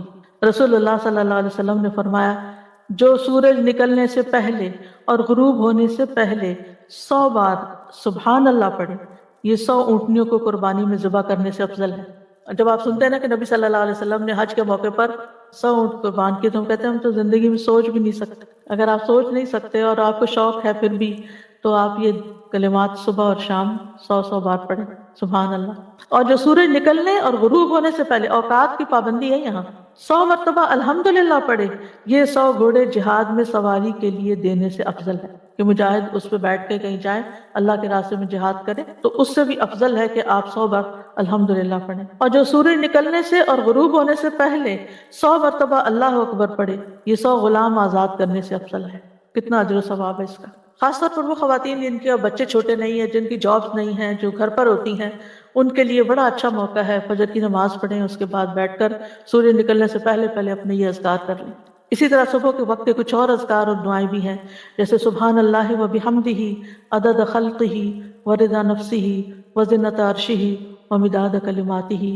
اللہ کی تعریف اور اسی کی پاکی ہے، اس کی مخلوق کی تعداد کے برابر، اس کی رضا اور اس کے عرش کے وزن اور اس کے کلمات کی سیاہی کے برابر۔ ان کلمات کے بارے میں آتا ہے، حضرت جویریہ سے روایت ہے کہ نبی صلی اللہ علیہ وسلم صبح کے وقت ہی نماز ادا کرنے کے بعد ان کے پاس سے چلے گئے، یعنی نماز کے لیے چلے گئے، اور وہ اپنی جانماز پر بیٹھی ہوئی تھی۔ پھر دن چڑھے، آپ واپس تشریف لائے تو وہ وہیں بیٹھی ہوئی تھی۔ آپ نے فرمایا جس وقت میں تمہارے پاس سے گیا ہوں تم اسی طرح بیٹھی ہو؟ انہوں نے کہا جی ہاں۔ نبی صلی اللہ علیہ وسلم نے فرمایا میں نے تمہارے بعد ایسے 4 کلمات 3 بار کہے، اگر تمہارے آج کے کہے ہوئے کلمات کو ان کے ساتھ وزن کیا جائے تو ان کلمات کا وزن زیادہ ہوگا۔ سبحان اللہ و بحمدہ عدد خلقہ ورضا نفسہ وزنۃ عرشہ ومداد کلماتہ۔ آپ دیکھیے اللہ نے کیا کچھ پیدا کیا، کیا ہم گن سکتے ہیں؟ اس کے نفس کی رضا کیا ہے، ورضوان اللہ اکبر، سب سے بڑی چیز ہے۔ اس کا عرش مخلوق میں سب سے بڑی چیز ہے، اس کا وزن کتنا ہوگا؟ لا یعلم الا اللہ، صرف اللہ ہی جانتا ہے۔ ومداد کلماتہ، اس کے کلمات لکھنے کی جو سیاہی ہے، قرآن مجید میں آتا ہے کہ اگر سارے سمندر سیاہی بن جائیں اور سارے درخت کلمے بن جائیں تو تب بھی اللہ کے کلمات ختم نہیں ہوں گے، یہ سیاہی بھی ختم ہو جائے گی اور یہ قلم بھی ختم ہو جائیں گے۔ تو آپ سوچئے کہ اس کے برابر اللہ کی تسبیح، یعنی سب سے گنتی میں، وزن میں، تعداد میں سب سے بڑی بڑی جو چیزیں ہیں ان کے برابر اللہ کی تسبیح، کتنی خوبصورت تسبیح ہے۔ پھر ایک اور دعا ہے، رضیت باللہ ربا وبالاسلام دینا وبمحمد النبی، میں اللہ کے رب ہونے، اسلام کے دین ہونے اور محمد صلی اللہ علیہ وسلم کے رسول ہونے پر راضی ہوں۔ نبی صلی اللہ علیہ وسلم نے فرمایا جو شخص صبح کے وقت یہ کہے، یعنی یہ کلمہ پڑھے، تو میں اس بات کا ضامن ہوں کہ اس کا ہاتھ پکڑے رکھوں یہاں تک کہ اس کو جنت میں داخل کر دوں گا۔ یہ خوبصورت دعا ہے۔ جو اس بات پر مطمئن ہو جائے کہ میرے لیے میرا رب کافی ہے، اللہ ہی میرا رب ہے، وہی میرا معبود ہے، اور اسلام میرا دین ہے۔ کیونکہ آپ کے آج کے دور میں آپ دیکھیں کہ ہمارے بچوں کو اسلام کے اوپر بھی شک ہو گیا ہے، یقین اٹھ گیا ہے۔ تو جو اسلام کو سچا دین مانے اس کی اتنی بڑی جزا ہے، اور وہ اس بات کا اقرار کرے کہ میں اسی رستے پر چلوں گا، اور پھر وہ محمد صلی اللہ علیہ وسلم کے نبی ہونے پر بھی راضی ہو گیا۔ کان حقا علی اللہ ان یرضیہ، اللہ نے خود اپنی ذات پہ یہ واجب ٹھہرایا کہ وہ اس کو راضی کر دے۔ پھر ایک اور دعا ہے، اللہم انی اسألک علما نافعا ورزقا طیبا وعملا متقبلا، اے اللہ میں تجھ سے فائدہ دینے والے علم، پاک رزق اور قبول ہونے والے عمل کا سوال کرتا ہوں۔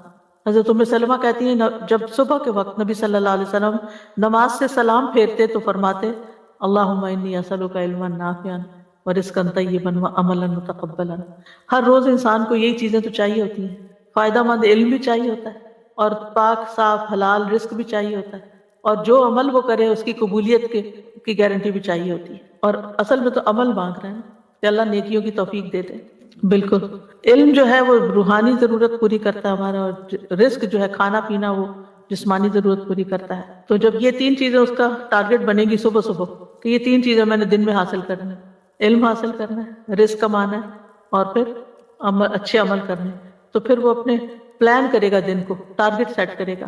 اور یہاں آپ دیکھیں کہ رزق سے پہلے علم نافع کا سوال کیا گیا سب سے پہلے۔ آپ دیکھتے ہیں کہ اکثریت ہماری علم نافع سے پہلے رزق کو رکھتی ہے۔ ٹھیک ہے وہ ضرورت ہے، لیکن اس سے یہ پتہ چلتا ہے کہ جہاں رزق کے کمانے کے لیے انسان کوشش کرتا ہے وہاں پر اس کو علم حاصل کرنے کی اس سے بھی زیادہ کوشش کرنی چاہیے، کیونکہ رزق کمانے میں تو سارے مددگار بن جاتے ہیں، لیکن علم حاصل کرنے میں آپ اکیلا ہی آپ کا شوق ہوتا ہے، آپ کو خود ہی اسٹرگل کرنی پڑتی ہے۔ لیکن اگر انسان علم نافع چھوڑ کر صرف دنیا کے پیچھے جا رہا ہے، فرمایا قل هل ننبئکم بالاخسرین اعمالا الذین ضل سعیہم فی الحیاۃ الدنیا وہم یحسبون انہم یحسنون صنعا، کہہ دیجئے کیا ہم بتائیں تمہیں کہ اعمال کے اعتبار سے کون لوگ سب سے زیادہ خسارے میں ہیں؟ یہ وہ لوگ ہیں جن کی ساری کوشش دنیا کی زندگی میں ضائع ہو گئی اور وہ سمجھتے رہے کہ وہ بہت اچھے کام کر رہے ہیں. یعنی جو لوگ صرف دنیا کے پیچھے بھاگ رہے ہیں، دنیا حاصل بھی کر رہے ہیں، وہ سمجھتے ہیں ہم سب سے زیادہ کامیاب لوگ ہیں. آج اگر آپ سکسیسفل پیپل کی سٹوریز دیکھیں تو اس میں کوئی وہ نہیں نظر آئے گا کہ جو آخرت کے لیے کام کر رہا، وہی لوگ ہوں گے کہ جو دنیا میں آگے نکلے ہوئے ہیں. کبھی انسان کو رزق مال مل بھی جاتا ہے اور وہ سمجھتا ہے کہ یہ پاک اور مفید ہے، لیکن حقیقت میں وہ نقصان دہ ہوتا ہے. اس کو بھی کیا حلال ہے کیا نہیں ہے، کیا مفید ہے کیا نہیں ہے، یہ بھی علم سے پتہ چلتا ہے. تو علم نافع میں دین کا علم بھی اور دنیا کا بھی وہ فائدہ مند علم جس سے انسان کو اچھے برے کی تمیز ہو، وہ بھی ضروری ہے. پھر کچھ کلمات شام کے وقت کے لیے خاص ہیں، جیسے اعوذ بکلمات اللہ التامات من شر ما خلق 3 بار پڑھنا. ایک آدمی نبی صلی اللہ علیہ وسلم کی خدمت میں حاضر ہو کر عرض کرنے لگا، اے اللہ کے رسول مجھے رات بچھو نے کاٹ لیا. آپ نے فرمایا اگر تم شام کے وقت اعوذ بکلمات اللہ التامات من شر ما خلق پڑھ لیتے تو تمہیں یہ تکلیف نہ پہنچاتا. پھر اسی طرح دن کے کسی بھی وقت میں آپ یہ ذکر پڑھ سکتے ہیں، سبحان اللہ و بحمدہ 100 بار. چاہے تو صبح کے وقت پڑھ لیں، چاہے تو سورج نکلنے کے بعد پڑھ لیں، دوپہر میں پڑھ لیں، جب دل چاہے پڑھ لیں. رسول اللہ صلی اللہ علیہ وسلم نے فرمایا جو شخص سبحان اللہ و بحمدہ دن میں 100 بار کہے تو اس کے گناہ معاف کر دیے جاتے ہیں، اگرچہ سمندر کی جھاگ کے برابر ہی کیوں نہ ہو. پھر استغفر اللہ و اتوب الیہ، کثرت سے استغفار کرنا. پھر ہے لا الہ الا اللہ وحدہ لا شریک لہ لہ الملک و لہ الحمد وہو علی کل شیء قدیر، دن میں 100 بار پڑھنا. رسول اللہ صلی اللہ علیہ وسلم نے فرمایا جو شخص دن میں 100 مرتبہ یہ دعا پڑھے گا، لا الہ الا اللہ وحدہ لا شریک لہ لہ الملک و لہ الحمد وہو علی کل شیء قدیر، اس سے 10 غلام آزاد کرنے کے برابر ثواب ملے گا. 100 نیکیاں اس کے نامہ اعمال میں لکھی جائیں گی اور 100 برائیاں اس سے مٹا دی جائیں گی. اس روز دن بھر یہ دعا شیطان سے اس کی حفاظت کرتی رہے گی یہاں تک کہ شام ہو جائے، اور کوئی شخص اس سے بہتر عمل لے کر نہ آئے گا مگر جو اس سے بھی زیادہ یہی عمل کرے. تو لا الہ الا اللہ میں اللہ تعالیٰ کی الوہیت کا ذکر ہے، وحدہ لا شریک لہ میں اللہ تعالیٰ کی وحدانیت کا ذکر ہے، لہ الملک میں اس کی عام بادشاہت کا ذکر ہے جو ہر چیز کے لیے. مثلا دنیا کے بادشاہوں کو دیکھیں تو ان کی مملکت میں جتنے لوگ رہتے ہیں وہ سب نہیں ان کو مانتے ہوتے، لیکن چلو اکثریت میں مانتی ہے تو ان کا کام چل جاتا ہے. مگر اسی ملک کے اندر رہنے والے حیوان، جانور، پرند، مچھلیاں، وہ تو ان کو بادشاہ نہیں مانتی، ان کو نہیں منوا سکتے، لیکن ساری مخلوق اللہ کو اپنا رب اور اپنا بادشاہ مانتی ہے. وَلَهُ الْحَمْدُ، اور تعریف بھی اسی کے لیے ہے. اور پھر لا الہ الا اللہ وحدہ لا الہ الا اللہ واللہ اکبر، لا الہ الا اللہ وحدہ لا الہ الا اللہ ولا شریک لہ، لا الہ الا اللہ لہ الملک ولہ الحمد، لا الہ الا اللہ ولا حول ولا قوۃ الا باللہ. نبی صلی اللہ علیہ وسلم نے فرمایا جس نے اس طرح کہا، یعنی یہی، وہ ان کلمات کو اپنی 5 انگلیوں پر 5 بار گرا دے. پھر فرمایا جو ان کلمات کو دن میں یا رات میں یا مہینے میں پڑھ لے، پھر اسی دن یا اسی رات اسی ماہ فوت ہو جائے، اس کے گناہ معاف کر دیے جائیں. یہ جو دعائیں ایپ ہے نا، اس کے اندر میں نے یہ ڈلوائی ہے دعا، لا الہ الا اللہ واللہ اکبر، لا الہ الا اللہ وحدہ لا الہ الا اللہ لا شریک لہ، لا الہ الا اللہ لہ الملک ولہ الحمد، لا الہ الا اللہ ولا حول ولا قوۃ الا باللہ. جزاکم اللہ خیرا. تھوڑا سا ٹائم اوپر ہو گیا لیکن مجھے چیپٹر کلوز کرنا تھا آج. انشاءاللہ نیکسٹ دعائیں پڑھیں گے. سبحانک اللہم و بحمدک، اشہد ان لا الہ الا انت، استغفرک و اتوب الیک. السلام علیکم و رحمۃ اللہ وبرکاتہ.